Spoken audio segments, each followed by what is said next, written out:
Move him, or I will have this airline removed from our corporate account, Victoria Langford said, loud enough for every passenger in first class to hear.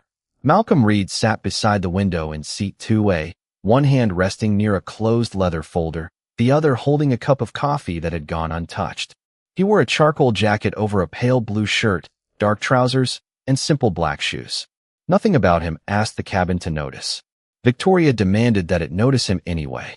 She stood in the aisle in a white designer suit, her expression fixed with the certainty of someone accustomed to being accommodated before anyone asked whether she was right. I paid for privacy, she continued. I will not spend the next 6 hours beside someone who makes me uncomfortable. Andrew Collins, the first-class manager, moved toward her immediately. Mrs. Langford, I apologize. We will correct this. Malcolm looked up. Correct what? Andrew hesitated, but Victoria answered for him. The seating mistake. Malcolm glanced at the boarding pass resting beside his folder. Seat 2A. Confirmed. Paid in full. The seat next to him, 2B, belonged to Victoria. No mistake existed until she decided his presence was one. You are free to request another seat, Malcolm said. His voice was calm, measured, almost quiet. I am not moving, Victoria replied. He is. Several passengers turned toward the aisle. Megan Price, a young flight attendant near the galley, held a tablet against her chest. She had scanned Malcolm's boarding pass less than 10 minutes earlier. The screen had shown a gold corporate clearance code linked to Reed Global Holdings, but Andrew had waved her forward before she could investigate it. Now she watched Victoria point toward Malcolm as if she were identifying a problem instead of creating one. Ma'am, Malcolm said, what exactly makes sitting beside me unacceptable? Victoria's mouth tightened. Do not make this about something it is not. Then tell the cabin what it is about. The question unsettled her more than anger would have. She turned toward Andrew. I am a senior executive at Sterling Dynamics. Our travel account is worth millions of dollars. I should not have to justify a reasonable request. Malcolm's eyes moved briefly to the presentation binder under her arm. Sterling Dynamics.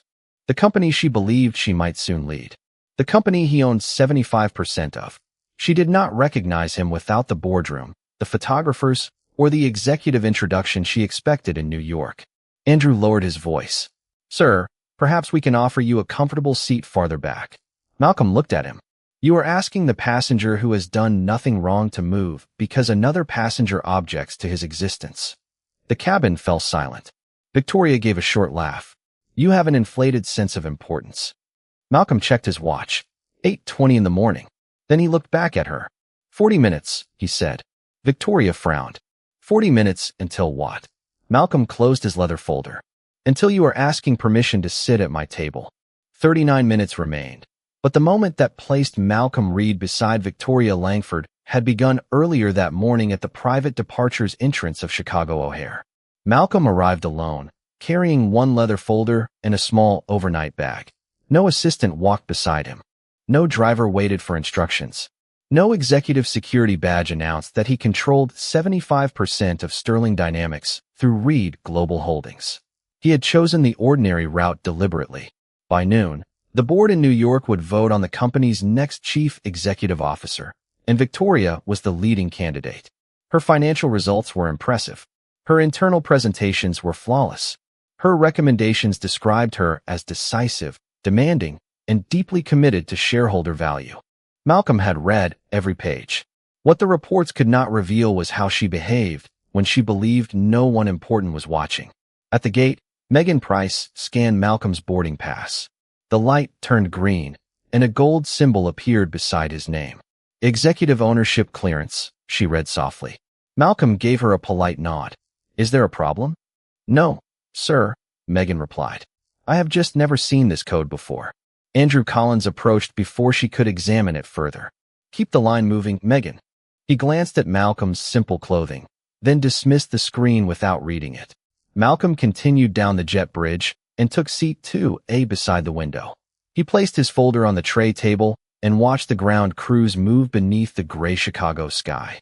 Inside the folder was the final Chief Executive Officer evaluation, with Victoria's name printed across the first page. 10 minutes later, she entered the cabin in a white designer suit, speaking into her phone. The board wants confidence, she said. I am going to New York to give them certainty. By tonight, Sterling Dynamics will have its first female chief executive officer.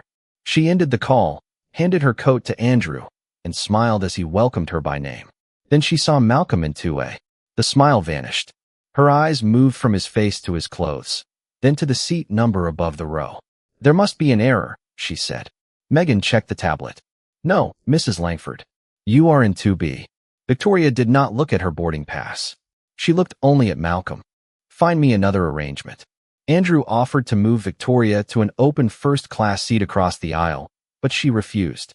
She did not want another seat. She wanted Malcolm removed from the one beside hers. I need privacy to prepare confidential materials, she said. Malcolm closed his folder before she could see her own name on the cover. Your documents are safe, he told her. Victoria's expression sharpened. I was not speaking to you. Megan looked down at Malcolm's ownership code again, uncertainty gathering behind her eyes. Malcolm noticed, but he did not explain. The final interview had begun before Victoria ever realized there was an interviewer in the cabin. 38 minutes remained. 37 minutes remained. Victoria placed her presentation binder on the armrest between the seats as though the space already belonged to her. Andrew, I need this resolved before the door closes, she said. Andrew glanced toward Malcolm, then toward the front of the cabin where 2 other passengers were still settling in. Mr. Reed, perhaps we can move you to another first-class seat. Malcolm looked across the aisle. The only open seat was beside the galley, directly under the service light. You are offering me a worse seat because she does not want to sit beside me. Andrew lowered his voice. We are trying to accommodate a valued corporate traveler. Victoria gave a slight nod, pleased by the phrase. Sterling Dynamics spends more than $8 million a year on executive travel, she said. That should mean something. Malcolm rested one hand on the closed leather folder. It means your company buys airline tickets. It does not mean you buy authority over other passengers. The woman seated in 3A, Sophie Martinez, looked up from her newspaper. She had watched the exchange from the beginning. Victoria noticed and straightened her shoulders. I have confidential work to complete, she said. I cannot do that with a stranger watching over me. Malcolm had not looked at her documents once. Then keep them closed until the flight begins, he replied. Or use the empty seat Andrew offered you. Victoria's expression cooled. She did not want privacy. She wanted control. Why should I move? She asked. Malcolm met her eyes. That is the first honest question you have asked. Megan stepped closer with the tablet. Mrs. Langford, seat 1D is available. It offers more privacy and direct aisle access. Victoria barely looked at the screen. No, he should move. Andrew shifted uncomfortably. Megan, let me handle this. She lowered the tablet, but not before Malcolm saw the gold ownership symbol still displayed beside his name. Victoria followed his gaze. What is that code? Megan hesitated. It is an executive clearance marker. Victoria gave a dismissive laugh. For him, Andrew quickly took the tablet from Megan. It may be a loyalty status error. Malcolm watched the explanation form without evidence. You keep calling verified information an error whenever it does not match your assumption. Victoria leaned closer to Andrew. I do not feel safe sitting here. The sentence changed the room. A few passengers turned fully toward them. Sophie folded her newspaper. Malcolm remained still. What have I done to make you unsafe? He asked. Victoria looked away. It is not one specific thing. Then it is not about my behavior. Andrew stepped between them. Sir, please do not challenge her feelings. Malcolm's voice stayed calm. Feelings can be respected without turning another person into a threat. Megan looked down at the tablet now in Andrew's hand. His identification has already been verified. Andrew gave her a warning glance. That is enough. Malcolm turned toward Victoria. You are interviewing for the highest position in your company, are you not? Her eyes narrowed. How would you know that? Malcolm lightly tapped the folder beside him. You said it on the phone. Victoria relaxed slightly, assuming the answer was ordinary. Then you understand that I have more important matters to focus on. Malcolm nodded once. I understand exactly what you are focused on. 35 minutes remain. 34 minutes remained. Victoria settled into the edge of seat 2B without fully sitting down, as though even temporary proximity required negotiation. She placed her white handbag on the cushion, creating a barrier between herself and Malcolm. Andrew, I want this seat kept empty, she said. I need space to prepare for a multi-billion-dollar presentation. Andrew looked toward the nearly full cabin. Mrs. Langford, keeping an occupied seat empty would require an operational exception. Victoria lifted her chin. Then make one. Malcolm remained beside the window, his posture relaxed, his leather folders still closed. Does leadership mean removing everyone who makes you uncomfortable? He asked. Victoria turned toward him with a thin smile. Leadership means knowing who belongs in the room. Sophie Martinez lowered her newspaper completely. Megan stood near the galley, watching the exchange with growing concern. She had reopened Malcolm's passenger profile on a secondary device. The gold marker beside his name was linked to Reed Global Holdings, and beneath it sat a security note requiring executive-level handling. She read the company name twice. Then she looked at Malcolm. Andrew noticed. What are you doing? He asked. Verifying the clearance code, Megan replied. It is connected to Sterling Dynamics. Victoria gave a dismissive laugh. That is impossible. Megan angled the screen toward Andrew. The record says Reed Global Holdings is the controlling ownership entity. Andrew took the device before she could read more. This is not relevant to cabin seating. Malcolm looked at him. Verified information becomes irrelevant only when it threatens the decision you already made. Victoria opened her presentation binder, revealing financial charts, leadership goals, and a page titled Executive Transition Strategy. She positioned it on the tray table, then immediately turned toward Malcolm. Stop looking at my documents. He had been watching the runway through the window. I was not looking at them. You were sitting close enough to see them, she replied. That is not the same thing. Victoria turned to Andrew. Now there is a confidentiality concern. Andrew straightened, relieved to have a new label for the same demand. Mr. Reed, we may need to relocate you to protect sensitive corporate materials. Sophie spoke from across the aisle. He has not looked at anything. Victoria glanced at her. You cannot know that. I have been watching the entire time, Sophie said. He has done nothing except sit in the seat assigned to him. Megan nodded quietly. His boarding record is valid. Victoria's expression hardened. You are both missing the larger issue. Malcolm turned from the window and looked directly at her. Then explain the larger issue without referring to my race, my clothing, or your title. Victoria paused. The silence exposed how little remained beneath her complaint. Andrew stepped closer to Malcolm. Sir, we need cooperation before this becomes a security matter. Malcolm's gaze moved to him. A security matter requires an action. Name mine. Andrew opened his mouth, then stopped. Victoria answered instead. Your refusal to respect an executive request. Malcolm leaned back slightly. That is not a safety concern. That is a challenge to your authority, and you do not have authority over me. Megan quietly saved the ownership code and seating record to the secure crew log. Victoria noticed her hand move. What did you just save? Megan held the tablet closer. The passenger record. Andrew lowered his voice. Delete it. Megan did not move. Malcolm looked at her. Do not protect me. Protect the record. Sophie raised her phone to chest level, not yet recording, but ready. Victoria stared at Malcolm, increasingly certain that his calmness was an insult. Malcolm checked his watch. 32 minutes remain. 31 minutes remained. Victoria closed her presentation binder with deliberate force and turned toward Andrew. Call security, she said. He has been watching confidential materials and refusing reasonable instructions. Malcolm did not move.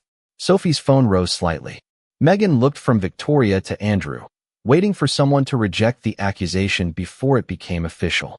Andrew hesitated for only a moment. Then he reached for the cabin phone. We have a passenger dispute in first class, he said. Possible confidentiality concern and refusal to comply. Malcolm watched the words change as they traveled. A request for an empty seat had become a security issue. A calm question had become refusal. His presence had become a threat without any action to support it. You know that is not what happened, Megan said. Andrew covered the receiver with one hand. Stay out of this. I am part of the crew, she replied. Then act like it.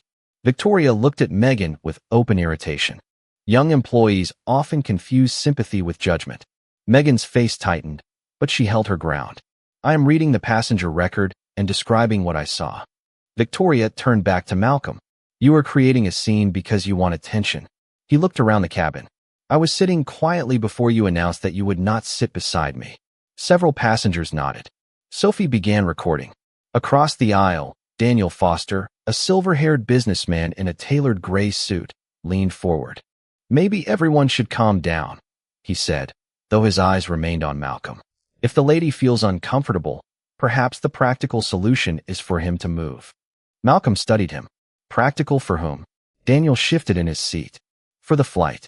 The flight was not delayed until her prejudice was treated like policy. The words drew a quiet murmur from the rows behind them. Victoria's expression hardened. There it is. Now he is accusing me because I asked for professional space. Malcolm's mind returned briefly to a train station in Philadelphia when he was 12. His father had purchased 2 reserved seats after a long shift at the steel plant. A white passenger had complained that the work uniform smelled of machinery and insisted the conductor move them. His father had shown the tickets. The conductor had still asked him to relocate because it was easier than challenging the complaint. Malcolm remembered walking through 3 train cars while the woman watched from the seat his father had paid for. Different vehicle, different decade, same decision. Protect comfort. Relocate dignity. The memory passed, leaving his voice even steadier. You are not afraid of me, Malcolm said to Victoria. You are offended that I did not arrive beneath you. Victoria looked toward Andrew. Did you hear that?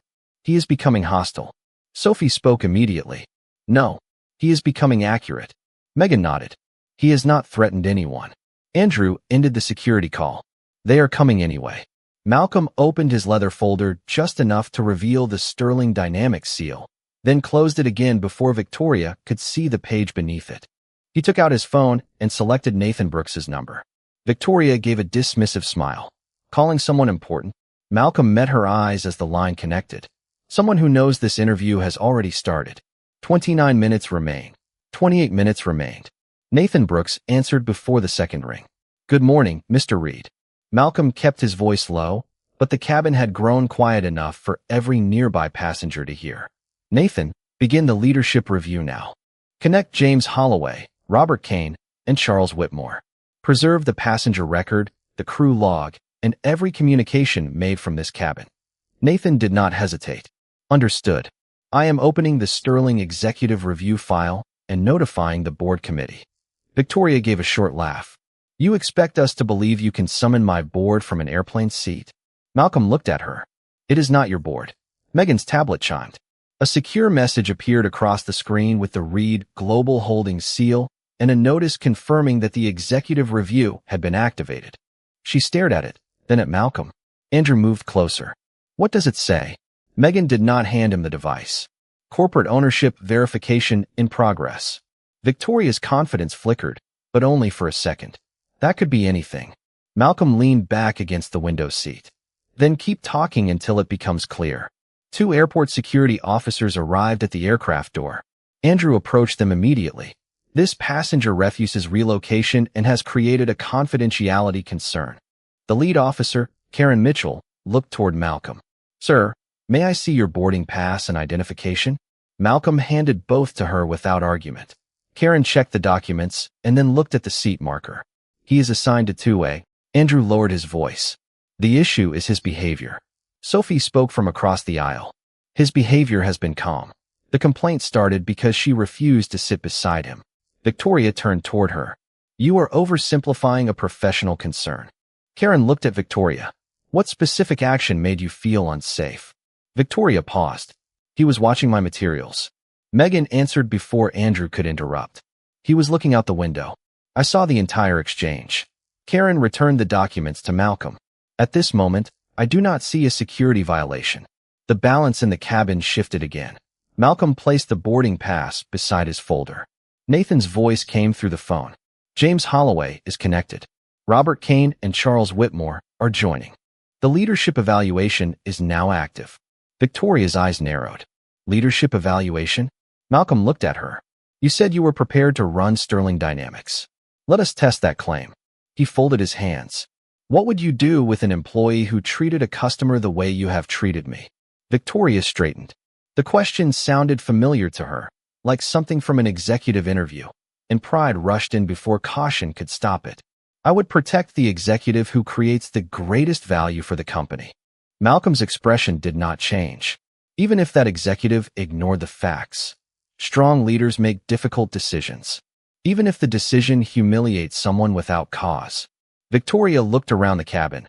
aware that every answer now had an audience. Companies cannot satisfy every complaint. Leadership means choosing whose contribution matters most. Nathan remained silent on the line. So did James Holloway. Malcolm let Victoria hear the emptiness after her own words. Then he asked one final question. And how do you measure the value of a person whose title you cannot see? Victoria's answer came too quickly. By results, access, and relevance. Malcolm glanced at the closed folder bearing her name. Thank you, he said. That completes the most important part of your interview. 25 minutes remained. 24 minutes remained. The cabin screen above the galley flickered, then shifted from the airline welcome page to a secure Sterling Dynamics conference feed. James Holloway appeared first, seated in a glass-walled boardroom in New York. Robert Kane joined from Human Resources, and Charles Whitmore appeared beside a stack of legal files. Victoria stared at the screen, her confidence finally giving way to recognition. James, she said. He did not answer her. He looked directly toward Malcolm. Mr. Reed, the board committee is connected. We have received the cabin record, the security assessment, and the leadership review responses. Andrew stepped back from the aisle.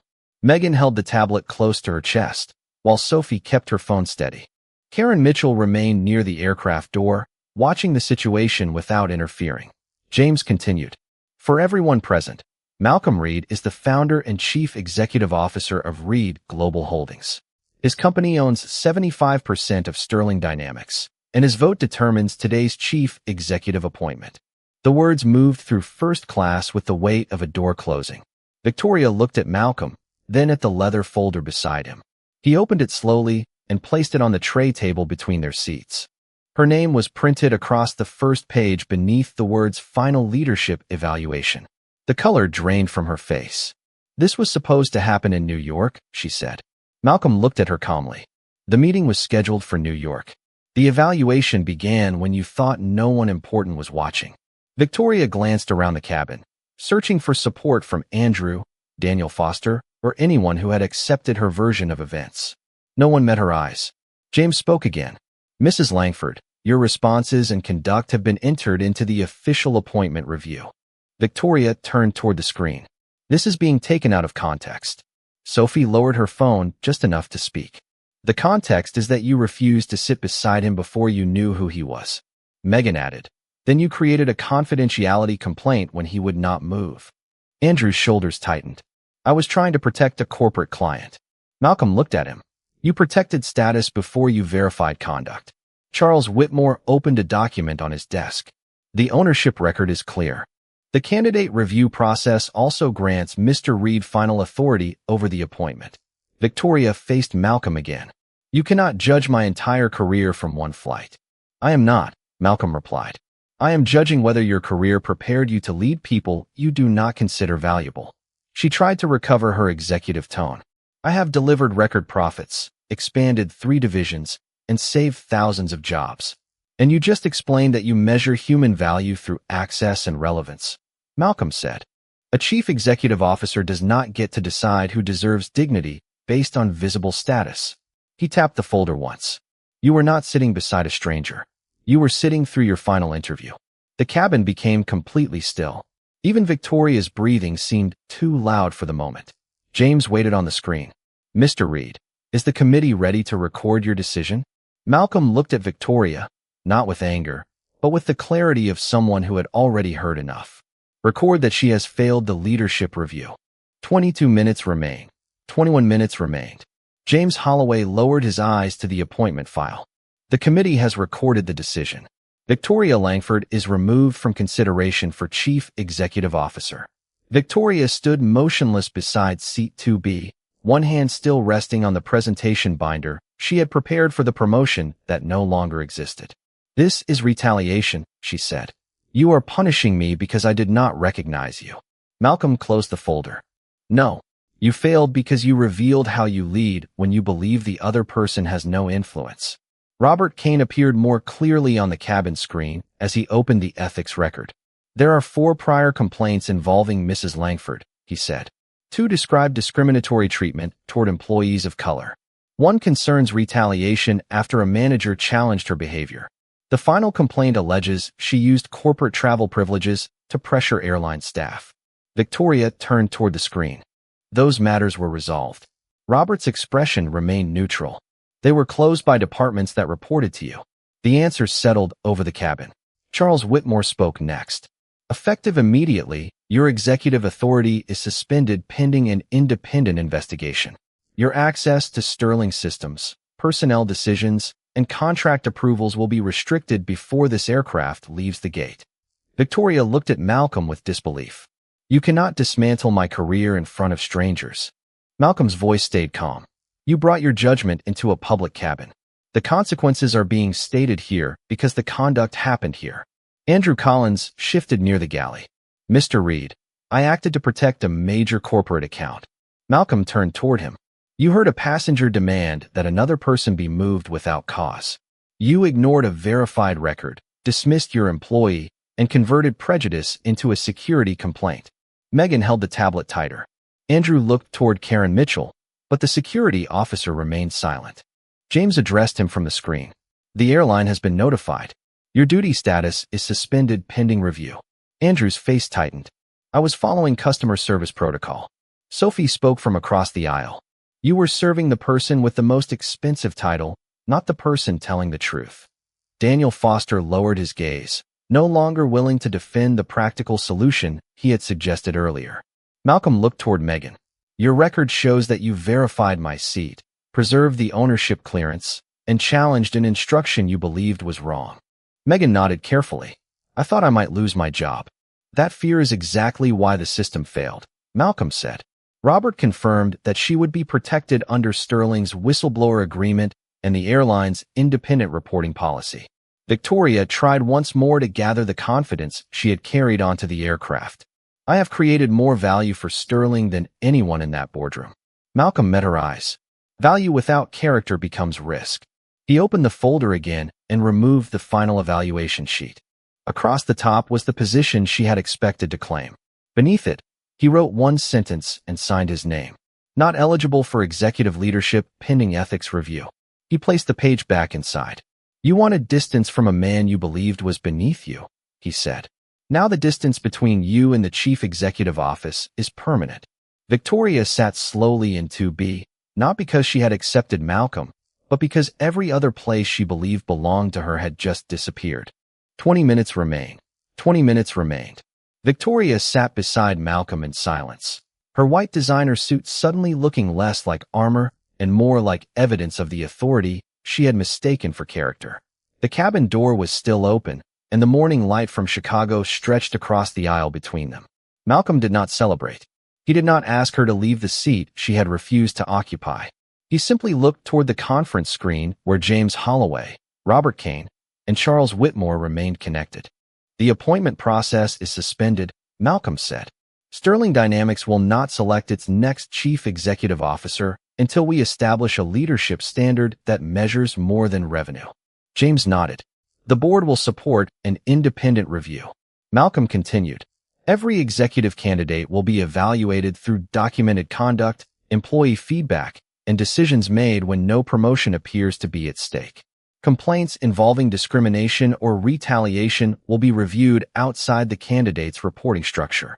No executive will control the department investigating that executive. Robert entered each directive into the official record. Megan stood near the galley, listening closely. Andrew had already been removed from duty, and another cabin manager was making preparations to complete boarding. Sophie lowered her phone but kept her attention on Malcolm. He turned toward Megan. You protected the record when the people above you asked you to erase its meaning. Megan shook her head slightly. I only did what the system required. Systems do not defend themselves, Malcolm replied. People decide whether rules matter when following them becomes uncomfortable. Charles confirmed that Megan's employment would be protected and that her statement would be included in the independent review. Malcolm then looked toward Karen Mitchell. You asked for a specific action before accepting a security accusation. That should be ordinary. Karen gave a small nod. It is supposed to be. Then we will make sure ordinary becomes consistent. 15 minutes later, the replacement cabin manager completed the final safety review. Victoria remained in 2B, no longer opening the presentation binder that had once promised her a new title. Malcolm sat beside the window without asking her to apologize. An apology offered after power is revealed can become another form of strategy. He wanted the record, not performance. As the cabin prepared for departure, James spoke one final time from the screen. Mr. Reed, the New York meeting has been converted into an ethics and governance session. Malcolm nodded. Good. Leadership should be examined before it is rewarded. The connection ended. The cabin screen returned to the airline welcome page. Victoria finally turned toward him. I spent 20 years building that career. Malcolm looked at her with neither cruelty nor comfort. Then you had 20 years to learn how to treat people whose influence you could not see. She lowered her eyes. The aircraft door closed. 40 minutes had passed since Malcolm first told her she would ask permission to sit at his table. The irony was that he never demanded the question. He had already answered it. You wanted an empty seat because you believed proximity to me lowered your status, he said. What you revealed was that status had become the only language you understood. The engines began their steady hum beneath the cabin floor. Malcolm looked forward as the aircraft prepared to leave the gate. He had not required Victoria to recognize the man who owned most of her company. He had required Sterling Dynamics to become a company where ownership was never necessary to receive dignity.